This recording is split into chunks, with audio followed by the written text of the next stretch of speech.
comme ça, n'est-ce pas? Ok. Je m'appelle Ngan Pulchéri Baz. Je suis mère. Je suis fille, donc mes parents et tout. Et je suis coach professionnel section PNL.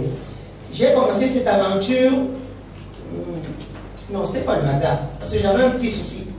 Quand je rencontre autour d'une conversation avec le grand coach Cyril, j'avais un souci à ce moment-là vraiment. Parce que je venais de perdre mon époux. Et il y avait beaucoup de responsabilités autour de moi. Mes enfants, les enfants qu'a laissé mon mari, les enfants de ma belle-sœur, donc j'étais resté avec une grande famille. Et je sentais que c'était le mot. Et quand il m'a parlé de la PNL, je lui ai dit, je crois que ceci peut être important pour moi. Me connaître mieux pour comprendre ses enfants et pour les accompagner. Alors, quand la base commence, il m'appelle, me dit, tu es toujours partant? Je lui dis oui. Et vraiment, après la base, j'en voulais. Et par la grâce de Dieu, j'ai continué avec le praticien, le maître praticien et le coach, le coaching. Et vraiment, ça a été une merveille. Parce que je dis souvent aux gens, quand aujourd'hui je suis cette merveilleuse femme toujours souriante, et j'ai compris qu'il y a sourire et sourire. J'ai toujours souri. Les gens qui me connaissent savent que je suis souriante. Je peux donner des conseils, mais il y a une différence. J'avais un sourire triste. Parce qu'à l'intérieur de moi, il y avait quelque chose. C'était plein. Il y en avait plein. Les soucis, les échecs, les humiliations de l'enfance et tout ça, la plupart du temps, c'est plein en nous. Et on ne s'en rend pas compte. On a une carapace on marche là, on nous voit, on croit que ça va. Ça va quand on est devant les gens et quand on se retrouve seul, on rumine, parfois même c'est les pleurs et tout. Je suis sûr qu'il y a des gens qui se reconnaissent là-dedans. Alors, grâce à la PNL, je me suis découverte. Par la grâce de Dieu, toute petite, j'étais très intelligente. Et fine même dans, je crois qu'il y a j'ai vu quelques collègues là, qui savent que quand je suis la boucherie, ça bouge et tout, ça passe vite là dans la tête. Cependant, il y avait cette peur en moi que les gens ne connaissaient pas. Moi, on a l'impression que quand c'est boucherie qui passe une leçon, aujourd'hui, oh, ça passe, oh, boucherie très fort. Pourtant, personne ne peut savoir que là, au-dedans de moi, quand je viens là, la peur. Pourtant, je connais. Mais il y a cette peur parce que ça revient dans ma tête que tu ne peux pas. Ah, c'est pas toi, tu n'es pas capable. Et j'ai aimé cette expression que la PNL m'a apprise. On te dit des choses pas bonnes et tu les achètes. Tu achètes le tu ne peux pas. Tu achètes le tu n'es pas capable. Tu achètes le tu n'es pas assez bonne. Tu n'es pas assez bien. Tu n'es pas assez ceci. Et nous achetons cela. Et nous marchons, nous vivons avec cela. Et c'était moi. C'était la plus chérie que j'étais. Par la grâce de Dieu, avec la PNL, j'ai découvert que, mais ça c'est un mensonge, ce n'est pas moi. La vraie plus chérie, c'est celle-là qu'on applaudit quand elle est là devant. C'est cette plus chérie qu'on attend, on attend qu'elle prenne la parole parce qu'on sait que ça va passer. C'est la vraie moi. Et grâce à la PNL, avec les outils de la PNL, j'ai ressorti cette vraie moi. Et je suis la vraie plus chérie que Dieu a créée aujourd'hui. Parce que j'ai découvert que je ne suis pas créée par hasard. Il n'y a pas de hasard avec Dieu. Est-ce qu'il y en a? Non. Dieu m'a désiré, il m'a voulu, il m'a aimé, il m'a créé. Alors, qui peut me dire que je ne vaux rien alors que Dieu lui-même? Donc tout ce qu'on te dit de faux là, c'est un mensonge. Absolument, ma soeur. Alors, avec la PNL, j'ai donc découvert. Et maintenant, cette PNL m'a fait donc découvrir qui je suis. Et cette personne que je suis, mon identité a cette partie de moi qui est enseignante. Depuis aujourd'hui, c'est en 99, 25 ans. Mais avant ça, déjà, j'enseignais. Parce que quand j'ai quitté l'université, j'ai donné des cours d'anglais dans des collèges avant de faire ma formation à Liège pour devenir institutrice. Donc, cette PNL, comme je vous le dis, pour moi, la PNL, c'est un art de vivre. La PNL, c'est un changement de vie, d'attitude. La PNL, pour moi, c'est un comportement, c'est une attitude. Parce que c'est pas comme disait écoute Cécile tout à l'heure, ce n'est pas ce que j'entends, c'est ce que tu as vu, ce que tu vis. La PNL, tu la vis. Parce que c'est déjà une partie de toi, c'est une partie de moi aujourd'hui. Et je vis dans cette PNL. Par conséquent, j'ai, avec cet amour inconditionnel que j'ai appris à partir de la PNL, les enfants sont des élèves, mais sont des petits amis. Souvent, nous disons des petits amis, mais ce n'est pas vraiment des petits amis. Vous savez, parfois, il y a celui qui vient toujours à l'école tout sale parce que maman ne s'occupe pas bien de lui, ou alors parce qu'il vient avec grand-mère et tout. Tu ne le regardes pas aussi bien que celui qui vient à l'école tout propre, tout bien mis et tout. Avec l'amour inconditionnel, tu les vois de la même manière. Tu approches plus celui qui est sale parce que tu sens que lui, il a plus de problèmes. Parce que je vous assure qu'un enfant qui vient sale à l'école, lui-même est mal à l'aise. Il est mal à l'aise. Alors il a besoin de moi. Il a plus, avec cet amour, je me rends compte que lui, il a plus besoin de moi que l'autre. Alors je sais comment m'approcher d'eux. Et cet amour donc, me rapproche de ses enfants. Avec la PNL, j'ai appris.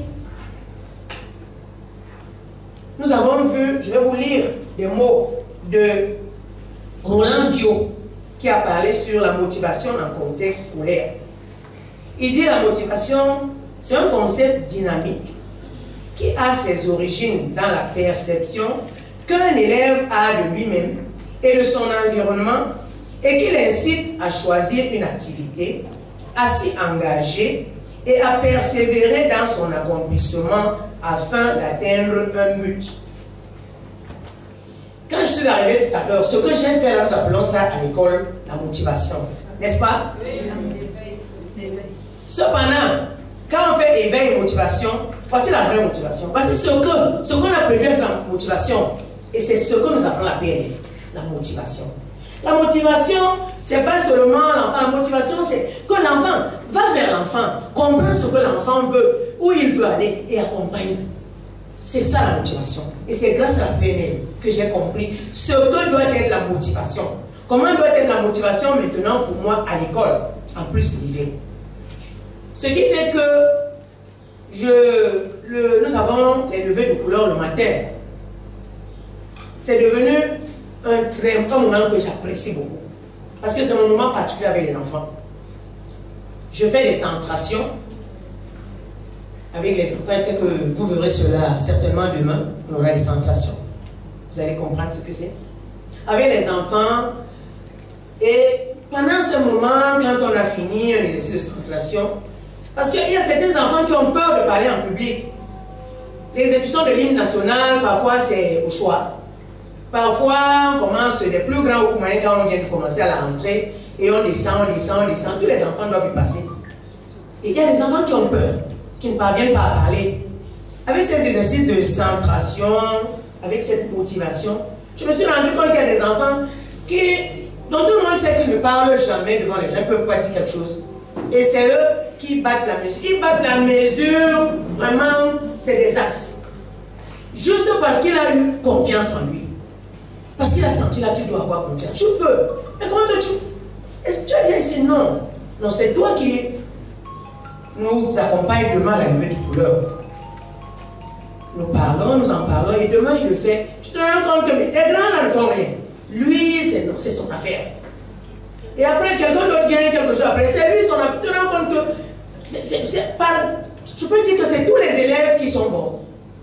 Juste parce que ce petit quelque chose qui a été ajouté, parce que l'enseignant a été plus proche de lui, parce que l'enseignant l'a écouté, et parce que l'enseignant lui a fait confiance. Et parce que tu lui fais confiance, il se fait confiance lui aussi. Et pour cela, il faudrait que toi-même, l'enseignant, que tu te fasses confiance. Parce que nous ne tenons que ce que nous avons. Et nous avons reçu des choses qui n'étaient pas toujours bonnes. Oui, et c'est ce que nous transmettons. Alors avec la PNL, je me donne des choses qui sont bonnes parce que j'ai les ressources et qu'il y a les outils qui peuvent m'aider quand je n'ai pas ces ressources à rechercher ces ressources-là. J'ai, par exemple, l'écoute. Vous savez, écouter n'est pas évident. Quand on se sent en position de force, on se sent grand, on donne les ordres, on donne des ordres, on donne des instructions, on n'écoute pas. Et c'est frustrant. Autant c'est frustrant pour nous les grands, sachant que c'est comme cela que c'est frustrant pour ces petits enfants-là. Tu es avec les enfants, tu ne te rends même pas compte qu'ils ont peur de toi. La plupart de nos élèves ont peur de nous. Quand tu t'approches et que tu parles avec certains, ils disent, quand ils sont entre eux, je préfère, on lui demande d'aller vers un enseignant, il choisit.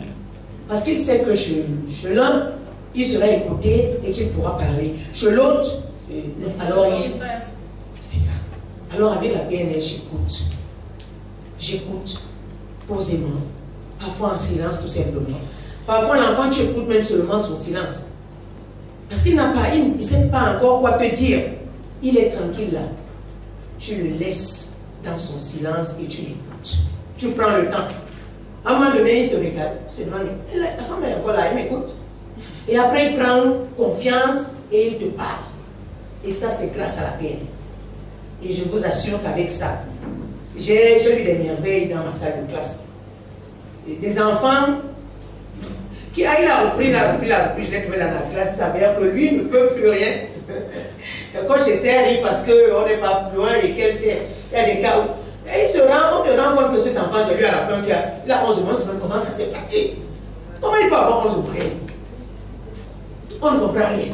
Quand vraiment, tu reviens même sur les copies, tu te dis que est-ce que je ne me suis pas trompé quelque part? Parce que le petit, il se fait confiance. L'enseignant lui a permis de se faire confiance.